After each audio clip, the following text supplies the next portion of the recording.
बड़ा झटका लगा है। दरअसल सरकार ने न केवल राबड़ी देवी से उनका 20 साल पुराना निवास 10 सर्कुलर रोड का सरकारी बंगला वापस ले लिया है और 39 हार्डिंग रोड पर घर आवंटित किया, बल्कि उनके बड़े बेटे तेज प्रताप यादव से भी उनका आधिकारिक आवास ले लिया गया है। भवन निर्माण विभाग ने इस संबंध में औपचारिक आदेश जारी किया है। अब लालू प्रसाद और राबड़ी देवी को अपने 20 साल पुराने ठिकाने को छोड़कर नए आवास में शिफ्ट होना होगा। राबड़ी आवास का पता बदल गया है और अब राबड़ी देवी जो हैं वो 10 सर्कुलर रोड के बजाय 39 हार्डिंग रोड में रहेंगी। और ये देखिए एक्सक्लूसिव तस्वीरें जो है हम आपको दिखा रहे हैं। ये जो 39 जो हार्डिंग रोड है उसकी जो तस्वीर है हम आपको दिखा रहे हैं। बाहर की जो तस्वीरें हैं वो आप देख सकते हैं कि ये नीचे और ऊपर 2 तल्ले के जो मकान है वो है। और यहाँ पे अगर आपको मैं अंदर चल करके अगर तस्वीरें अगर आपको दिखाऊं तो यहाँ पे आप जैसे ही प्रवेश करेंगे यहाँ पे एक बड़ा सा जो है बैठ के यहाँ जो सोफा है वो लगा हुआ है यहाँ पे। और आपके बता दें कि यहाँ पे तमाम जो चीज़ें हैं, देखिए ये एक कमरा है जहाँ पे अभी इसके ठीक करने की कोशिश की जा रही है और तमाम जो चीज़ें हैं इसको बेहतर तरीके से और जो है साफ सफाई और ये किया जाएगा ये कमरा। और साथ साथ आपको बता दें कि अभी तक फिलहाल ये जो है वो पूरी तरह से खाली है और आने से पहले इसे ठीक किया जाएगा। उसके साथ साथ आपको अगर दिखा दें कि साथ में जुड़ा हुआ एक और कमरा है, ये तीसरा कमरा जो है वो देख सकते हैं यहाँ पे। और यहाँ पे जो व्यवस्थाएं हैं वो तमाम जो है वो व्यवस्थाएं लगी हुई है। वहीं अगर आपको बता दें कि ठीक उससे जुड़ा हुआ ये चौथा कमरा जो है वो एक तरीके से जो है वो यहाँ पे कोशिश की गई है और ये एक बड़ा सा हॉल है जहाँ पे बैठ के की जा सकती है। और आपको बता दूं कि यहाँ पे जैसे आप अगर आएंगे जो 39 स्टैंड रोड है यहाँ से एक सीढ़ी जो है वो ऊपर जाती है। ये पूरा कमरा जो है वो बालकोनी का शक्ल है जहाँ से बाहर की तस्वीरें जो हैं वो आप देख सकते हैं।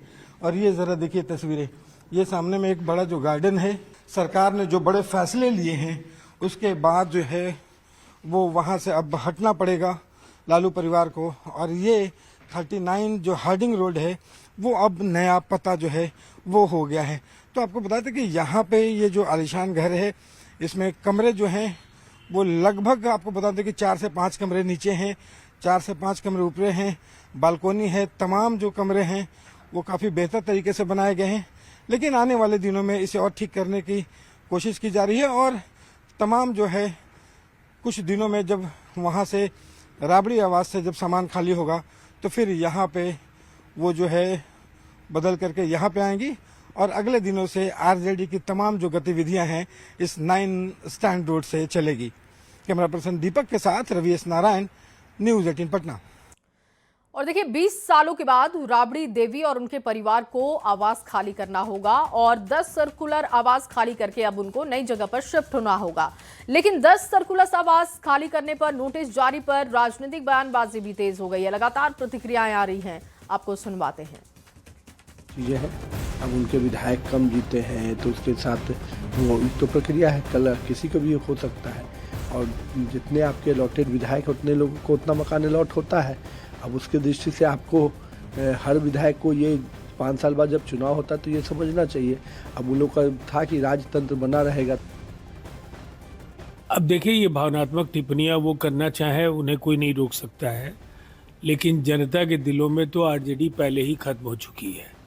ताज़ा जनादेश ने स्पष्ट तौर पर यह बता दिया है कि राजद जितनी लंबी चौड़ी बातें चुनाव में करता रहा हो, जनता ने तवज्जो नहीं दिया और शायद इसीलिए इतना बुरा प्रदर्शन राजद और उनके साथी दलों का बिहार विधानसभा के पिछले चुनाव में हुआ।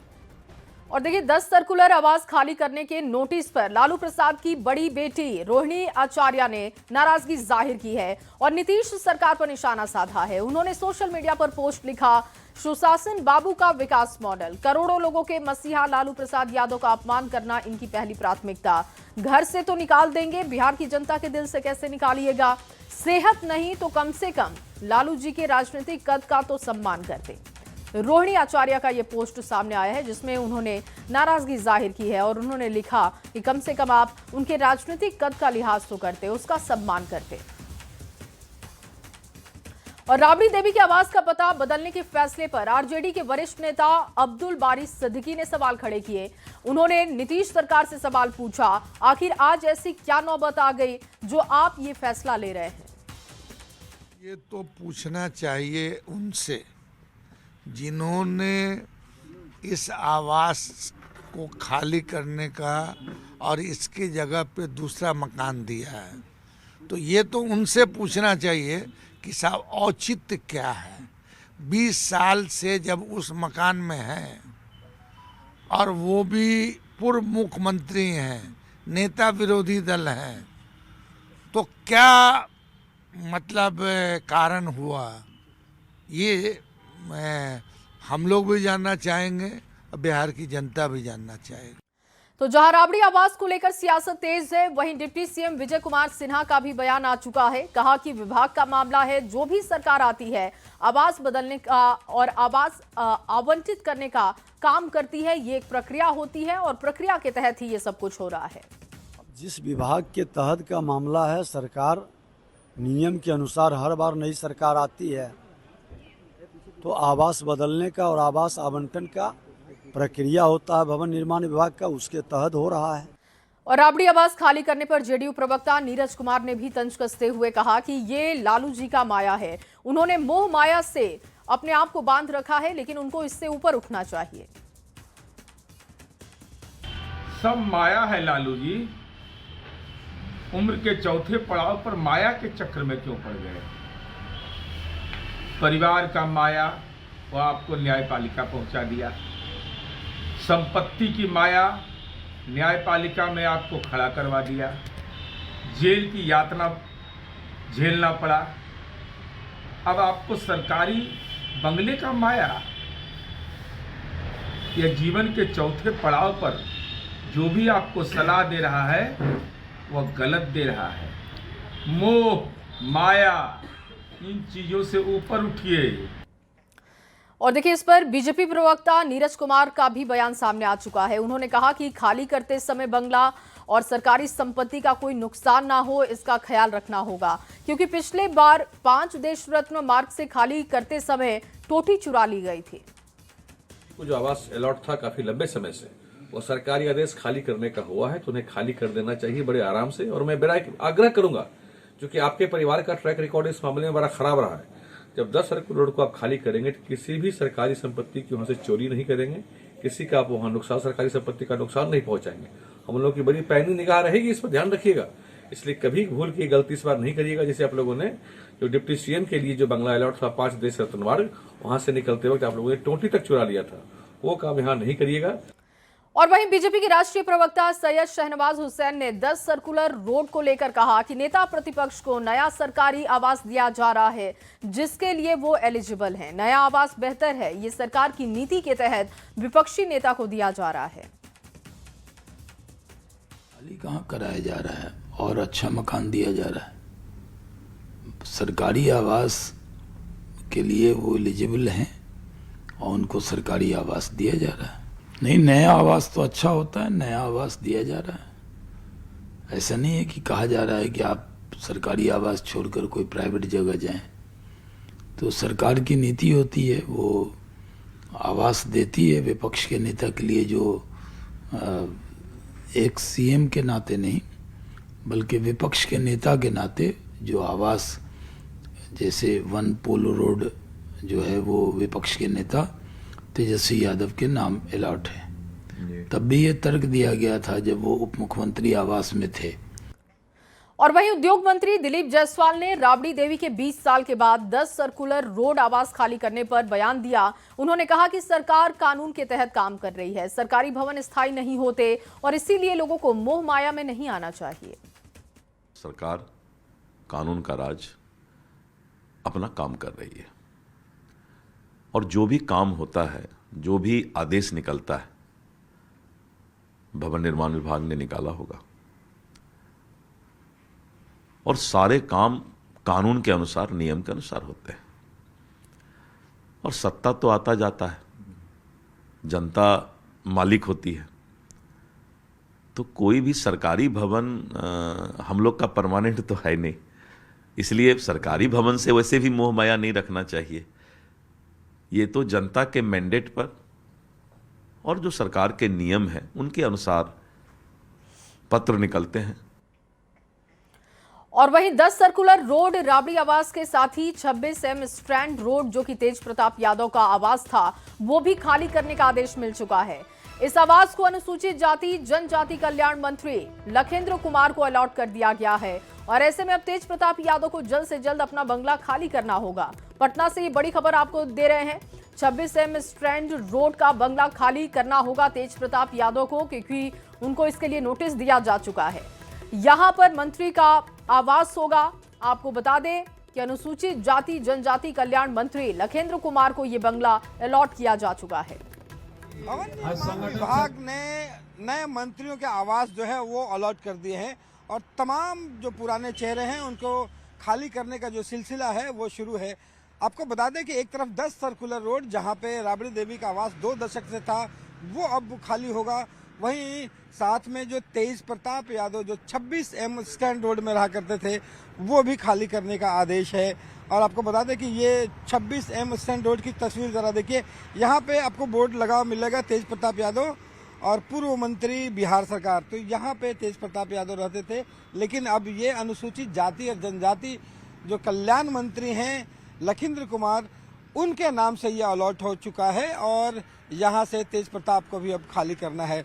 तमाम जो लोग हैं कार्यकर्ता हैं वो यहाँ पे हैं और जिस तरीके से खाली करने का जो आदेश आया है 10 सर्कुलर रोड या ये और तमाम लोगों को, देखिए ये इस तरह का क्या है कि लालू जी काफी बुजुर्ग हो गए हैं, एक विपक्ष के भी बड़े लीडर हैं और काफी सीनियर हैं, तो उनके साथ इस तरह का बर्ताव चाहे कोई भी पॉलिटिकल पार्टी हो उसको नहीं करना चाहिए। ये पॉलिटिकल कॉन्स्पिरेसी के तहत रिवेंज लेने का जो सिस्टम बना लिया गया है ये गलत है।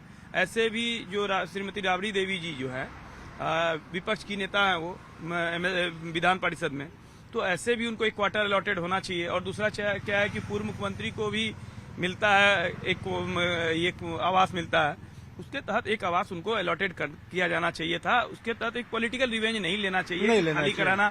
अगर आप उसको कहीं आवास दे ही रहे हैं तो अगर पहले से आवास में रह रही है तो उसको कोई स्वतः क्या लगता है कि अब जैसे चुनाव ये हार भी गए हैं, इनका भी अब तो खाली तो ये जो तमाम जो आदेश मिले हैं आप लोग कैसे देख रहे हैं? आदेश तो सर हार जाने पर तो खाली करना ही पड़ता है, तो नियम से जो है नियम तो पालन करना पड़ेगा जी। तो देखिए यहाँ पे तमाम जो आवास हैं 10 सर्कुलर रोड हो या फिर 26M स्टैंड रोड हो वो खाली कराया जा रहा है। तेज प्रताप आवास जो है वो भी अब खाली होगा। कार्यकर्ता जो हैं वो आहत हैं, उनका कहना है कि लालू प्रसाद यादव की जैसे तबीयत है वैसे में आवास बने रहना चाहिए था। कैमरा पर्सन दीपक के साथ रवि एस नारायण, न्यूज़ 18 पटना। और आगे बढ़ते हुए आपके सामने बड़ी खबर रखने जा रहे हैं। IRCTC टेंडर घोटाले से जुड़ी बड़ी खबर, बड़ा अपडेट ये है कि अहम सुनवाई इस मामले में हुई। IRCTC मामले में अहम सुनवाई हुई और IRCTC टेंडर घोटाले से जुड़ी ये बड़ी खबर आपको दे रहे हैं। राबड़ी देवी की अर्जी पर कोर्ट की तरफ से अहम सुनवाई की गई है और जज से ये पूरा मामला ट्रांसफर करने को लेकर अर्जी दी गई थी, जिसको लेकर आपको बता दें कि आज कोर्ट की तरफ से सुनवाई की गई। नोटिस का 6 दिसंबर तक जवाब देना होगा। जज को लेकर दायर की गई थी अर्जी। दिल्ली की राउंड एवेन्यू कोर्ट ने CBI को भेजा है नोटिस। CBI से नोटिस का 6 दिसंबर तक जवाब मांगा गया। अगली सुनवाई 6 दिसंबर को होगी। मौजूदा स्पेशल जज विशाल गोगने को बदलने की मांग की गई है। इसी को लेकर यह अर्जी दी गई थी। और सीएम नीतीश कुमार निर्माणाधीन 6 लेन शेरपुर दिखवारा गंगा पुल का निरीक्षण करने पहुंचे। इस दौरान उन्होंने शेरपुर में स्थल निरीक्षण कर निर्माण काम के बारे में जानकारी ली है। मुख्यमंत्री ने गंगा नदी पर चल रहे पुल निर्माण कार्य का भी जायजा लिया और इस दौरान मुख्यमंत्री ने अधिकारियों को निर्देश देते हुए कहा कि इस प्रोजेक्ट पर जल्द से जल्द काम होना चाहिए। शेरपुर और दिखवारा के बीच बन रहे 6 लेन गंगा पुल का निर्माण कार्य तेजी से पूरा हो। 32 करोड़ की लागत से 12 किलोमीटर लंबा गंगा पर ब्रिज तैयार हो रहा है। निरीक्षण के दौरान मुख्यमंत्री ने कहा कि राज्य सरकार का विकास परियोजनाओं को तेजी से आगे बढ़ाने के लिए प्रतिबद्धता है। इन दोनों परियोजनाओं के पूरे होने से लाखों लोगों को सीधा इसका लाभ मिलेगा। देखिए, एक जो प्रोजेक्ट दानापुर बेहटा का है उसको देखने के लिए सीएम पहुंचे थे। दूसरी तरफ शेरपुर दिघवारा गंगा पुल है, उसके काम को लेकर भी आज अधिकारियों से बात करते हुए सीएम दिखाई दिए। और आरजेडी कार्यालय में प्रदेश अध्यक्ष मंगनी लाल मंडल अहम बैठक करेंगे, ये जानकारी है। मगध प्रमंडल के प्रत्याशियों, वरीय नेताओं और प्रतिनिधियों के साथ बैठक की गई। आरजेडी प्रवक्ता शक्ति सिंह यादव ने कहा कि सभी कार्यकर्ताओं से बातचीत की जाएगी। मशीनरी मैनेजमेंट के आधार पर जो लूट हुई है वो गांव में गूंज रहा है, इसको कोई पचा नहीं रहा है। इसको सहारा दिया जा रहा है सत्ता प्रतिष्ठान की तरफ से, महिलाओं के आंचल का, बूढ़े आदमी के सहारा लिया जा रहा है, रोशनी का सहारा लिया जा रहा है। जीविक तो साफ साफ तौर पर चीज़ों को एक एक बिंदु पर चर्चा होगी और पार्टी अध्यक्ष का ये कर्तव्य है कि एक एक प्रत्याशियों से मिलकर करके सतही वो चीज़ें वो हासिल करें, वो प्राप्त करें। और अब आपको अयोध्या की तस्वीरें दिखाएंगे। कल प्रधानमंत्री मोदी और आरएसएस प्रमुख मोहन भागवत ने श्री राम जन्मभूमि मंदिर के शिखर पर ध्वज फहराया, जो मंदिर का निर्माण कार्य पूरा होने का प्रतीक है, जिसको लेकर गया जी में जहानाबाद के आरजेडी सांसद सुरेंद्र यादव ने कहा कि ध्वजा तो उड़ीसा में भी फहरता है, लेकिन वो संकेत देता है कि क्या बुरा होने वाला है। विपरीत दिशा में बहता है, अगर हवा पूरब दिशा में है तो पश्चिम दिशा में फहराना चाहिए, लेकिन देखिएगा कि पूरब दिशा से तूफान भी है तो ध्वज पूरब दिशा में फहरता है।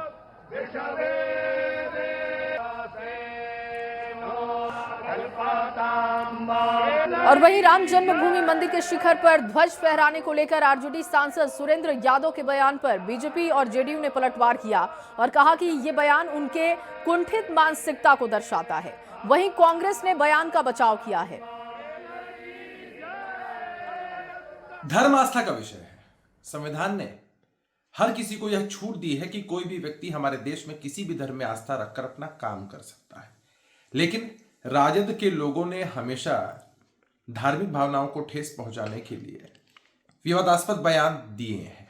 अब राजद के सांसद सुरेंद्र यादव जी ने ध्वजा को लेकर जिस तरह का बयान दिया है, यह उनकी कुंठित मानसिकता को दर्शाता है। सुरेंद्र यादव ने जिस तरह से राम मंदिर के धर्म ध्वज का अपमान किया, वह सिर्फ उनकी सनातन विरोधी मानसिकता को उजागर नहीं करता, बल्कि पूरे इंडिया अलायंस महागठबंधन के सनातन विरोधी मानसिकता को दर्शाता है। दरअसल इन लोगों का बिहार की जनता ने इनको नकार दिया, फिर भी इनका अहंकार नहीं जा रहा है। मोदी जी जो काम करेंगे उसमें ये खोट खोजेंगे, उसका विरोध करेंगे, और मोदी जी का विरोध करते करते राजद कांग्रेस के लोग सनातन विरोधी हो गए, देश विरोधी हो गए। अरे मोदी जी से आपका मतभेद हो सकता है, लेकिन आप सनातन का इस तरह से अपमान नहीं करें। राजनीतिक मतभेद किसी से हो सकता है, लेकिन आप इतने अंधे हो चुके हैं मोदी जी के विरोध में कि आपको कोई फर्क नहीं बुझता मोदी जी और सनातन में। देखिए, धर्म का धंधा करने में और धर्म का पालन करने में फर्क है। धंधा करने वाले धर्म के बारे में नहीं जानते, उन्हें पता ही नहीं कि हिंदू धर्म के लिए कोई धर्म ध्वज नहीं है। हिंदू धर्म में लोल, नंदी, गरुड़, सिंह, चंद्रध्वज, जय, विजय, भीम, चपल, वैजयंतिक, दीर्घ, विशाल और स्वर्ण ध्वज, इतने सारे ध्वज हैं अलग अलग। ये पंथ ध्वज कहलाते हैं, धर्म ध्वज नहीं। मूर्खों को कहने दीजिए जो कह रहे हैं। और अगली खबर शेखपुरा से है, जहां खेल मंत्री श्रेयसी सिंह का भव्य स्वागत किया गया।